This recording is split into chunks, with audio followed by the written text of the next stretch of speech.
Hi guys, welcome back to my channel. నేను మీ రేణు. ఈరోజు video Karthika మాసంలో పూజ చేసుకున్న వీడియో అండి. అది అప్పటి నుంచి మీకు షేర్ చేద్దాం అనుకున్నాను, మర్చిపోయాను, కుదరలేదు. ఈరోజు మీకు షేర్ చేస్తానండి.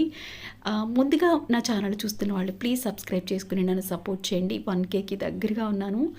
ప్లీజ్ అర్థం చేసుకుని లైక్ చేయడం, షేర్ చేయడం వల్ల ఇంకొంతమందికి నా వీడియో రీచ్ అవుతుంది.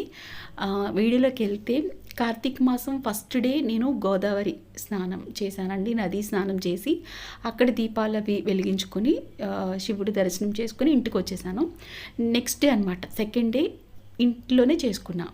ఈ కార్తీక మాసం నెలంతా కూడా ఇంట్లోనే చేసుకుంటాను. ఫస్ట్ డే లాస్ట్ డే మాత్రమే గుడికి వెళ్తాము, అంటే నదీ స్నానానికి. చూడండి, ఇలాగ మన ఇంటి గుమ్మం ముందు మా ఇంటి దగ్గర ఇలాగ ఒకటి పెట్టుకున్నాను. నిండుగా నీళ్లు పోసేసుకొని దీపాలు అయితే ఇందులో వదులుతానమాట. చక్కగా పద్మ ముగ్గు వేసేసుకొని గౌరమ్మని చేసుకొని పూజ చేసుకుంటాము.